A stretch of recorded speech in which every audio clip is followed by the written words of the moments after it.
Hello जी, राम राम जी। स्वागत है आप लोगों का सरोजा टी ब्लॉग्स पर। तो भैया सकट चौथ का व्रत है जिसको तिलकुटी भी बोलते हैं। तो भाई मेरी तैयारी हो गई है, बच्चों को स्कूल छोड़ के आ गई थी और उसके बाद मैंने अपनी पूजा की तैयारी कर ली थी। मैं पूजा करने लग गई थी। तो इसमें गणेश जी की पूजा होती है। तो भाई मेरे ना गणेश जी और लक्ष्मी जी की मूर्ति जुड़ी हुई थी, तो मैंने वो ही रख ली थी और मैंने मिट्टी के गणेश भी रख लिए थे। तो भाई मैं अपना लग गई थी पूजा करने। तो आज का ब्लॉग बहुत अच्छा रहने वाला है, पूरा सुनना, ज्यादा बड़ा भी नहीं है, ज्यादा से ज्यादा 6 मिनट का ब्लॉग होगा। 6 मिनट ज्यादा नहीं है और आपका सुनने के लिए है, देखने का भी कोई जरूरी नहीं है। आपका ब्लॉग सुनने का है तो आप सुन सकते हो, ठीक है। तो भाई एक काम छोड़ के ये एक काम होता है घर में, जैसे कि भाई मैंने अभी घर का सारा काम छोड़ दिया था और मैं अपना ये पूजा करने लगी थी, क्योंकि आज पूजा जरूरी थी। आज मेरा व्रत था, आज पूजा जरूरी थी, मैंने पहले पूजा कर ली थी, ठीक है। घर में रह के आप क्या होता है ना, देखो आप बाहर पैसा कमाने जाते हो ना, तो बहुत जिम्मेवारियां होती है हमारे ऊपर की, बारिश है, आंधी तूफान कुछ भी है, लेकिन हमें नौकरी पे जाना ही जाना, नहीं जाएंगे तो हमारे पैसे कट जाएंगे, ठीक है। तो भाई अगर ऐसे ही छुट्टी कर करके पैसे कटेंगे तो फिर ये रहता है कि सैलरी में क्या मिलेगा। तो मुझे सबसे बेस्ट लगता है घर में रह के ही आप 2 पैसे कमा लो। अगर आप बाहर से 25,000 कमा रहे हो और घर में बैठे आप 20,000 कमा रहे हो तो कोई नुकसान नहीं है। आप अपने कंफर्ट के हिसाब से उस काम को कर सकते हो। जैसे कि भाई मैं अभी सिलाई का काम करती हूँ, तो मैं अपने हिसाब से कर लेती हूँ कि मुझे पहले बच्चों को भेजना जरूरी है, मुझे ये काम जरूरी है, उनका खाना बनाना जरूरी है, फिर मैं छोड़ के चाहे मैं रात को 12 बजे तक करूँ, 1 बजे तक करूँ, लेकिन ये है कि मैं कर लेती हूँ। जैसे भी अर्जेंट होता है तो भाई हम रात को अपने घर में होते हैं ना, तो हम किसी टाइम तक भी काम कर लेते हैं। हमें बाहर जाना होता है ना, कि कोई दुकान होती है, मैंने दुकान भी करके देखी है, लेकिन कोई दुकान या कुछ भी अगर हम करते हैं ना बुटीक बाहर निकल के, तो उसका एक टाइमिंग होता है, ठीक है। वो पीस बना ना बना, कि वो 9 बजे तक वो पीस बने या ना बने, कारीगर भी चला जाएगा और एक लिमिट के बाद हमें भी घर आना पड़ेगा और हम भी घर आके अपना ये सोचेंगे। और फिर सुबह ये लगा लो कि सुबह उठते ही दुकान या अपने बुटीक पे जाया नहीं जाता है, तो हम सुबह उठते भी नहीं जा सकते हैं, घर के कुछ काम होते हैं जरूरी जो हमें करने ही करने होते हैं, ठीक है। तो वो काम करने के बाद हम कहीं जाके 9-10 बजे जाके शॉप पे पहुंचते हैं, तब वो पीस होता है। अब अगर यही चीज मैं घर में हूँ, मेरे पास कोई अर्जेंट पीस आया है, तो मैं रात को 9 बजे से, जब मैं दुकान पे काम नहीं कर सकती 9 बजे के बाद, लेकिन मैं 9 बजे से 11-12 बजे तक खूब काम कर सकती हूँ आराम से। अगर वो पीस नहीं हुआ है फिर भी मैं उठ के अपना सुबह थोड़ा जल्दी उठ के 5 बजे 6 बजे उठ के और मैं उस पीस को कर सकती हूँ, ठीक है। करके उसको तैयार करके दे सकती हूँ 10 बजे तक।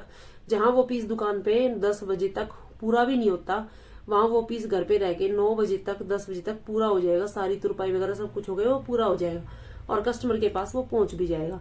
तो उसमें आपके कस्टमर ज्यादा खुश होंगे। और आप ये मत सोचो कि घर से बुटीक नहीं चलता है, घर से बुटीक जरूर चलता है, लेकिन उसके लिए थोड़ा सा आप लोगों को ना बस ये थोड़ी सी मेहनत करनी होती है कि 2-4 जगह ना आप अपना थोड़ा सा जैसे कि एडवर्टाइज होती है कि भाई बताओ, बात करो लोगों से। जैसे कि होता है ना कि देखो कहते हैं कि भाई हमें ना अपने काम के लिए हमें बात करनी पड़ती है।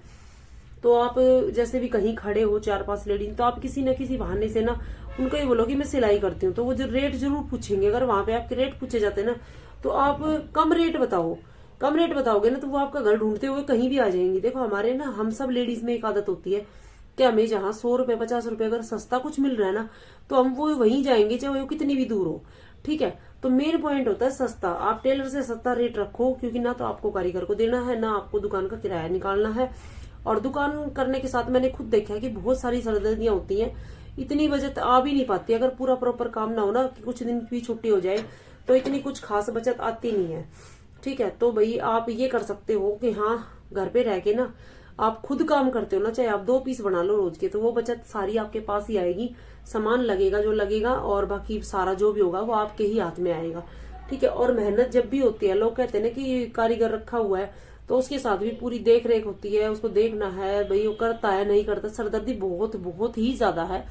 इससे अच्छा देखो, मैंने कारीगर रख के भी ना, मैं वापिस हटके अपने खुद के हाथ पे, अपने खुद के ऊपर कहते हैं कि अपने कंधे टेक चलाओ, कि अपने कंधे बंदूक रख के चलाओ, किसी और के कंधे मत चलाओ। तो कारीगर के भरोसे तो फिर बैठे ही रह जाते हैं। तो मैं यही कहूंगी कि आप घर पे बैठ के भी अच्छे पैसे कमा सकते हो। 15-20 हजार रुपए का काम आप कहीं भी नहीं जाता है। अगर आप करते हो तो 2 पीस डेली बनाओ, आपका 15 से 20 हजार रुपए की अर्निंग आराम से हो जाएगी।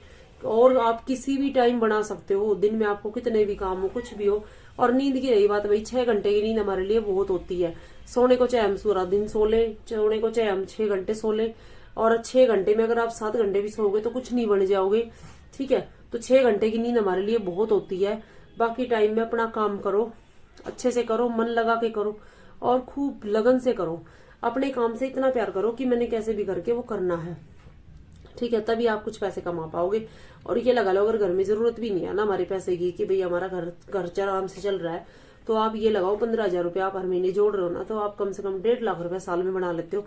कोई बुराई नहीं है, 1.5 लाख रुपए आप साल में अपनी सेविंग कर रहे हो ना, तो आप अपने आने वाले भविष्य में बच्चों के लिए कितना कुछ जोड़ के कुछ भी करके रख सकते हो। ठीक है, तो 1.5 लाख रुपया कोई बुराई नहीं है।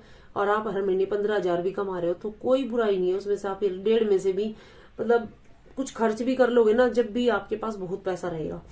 ठीक है, और आने वाले कई सालों में ना आप कहीं ना कहीं अपना ये लगा लो कि कुछ साल, और जितना काम करोगे उतनी स्पीड भी बढ़ेगी। तो मैं तो यही कहूंगी भाई, जिसका बजट है ना, जिसके पास अच्छी अर्निंग है वो भी कर लो। जिसके पास भाई बहुत ही ज्यादा अच्छी, उसको जरूरत है नहीं, लेकिन हाँ ये है कि जिसके पास सिर्फ ये है कि हाँ अच्छी सैलरी आ रही है, खाना खा रहे हैं, अगर वो कर रहे हैं तो उनको जरूर करना चाहिए। सिर्फ खाने पे उस पर डिपेंड मत रहो।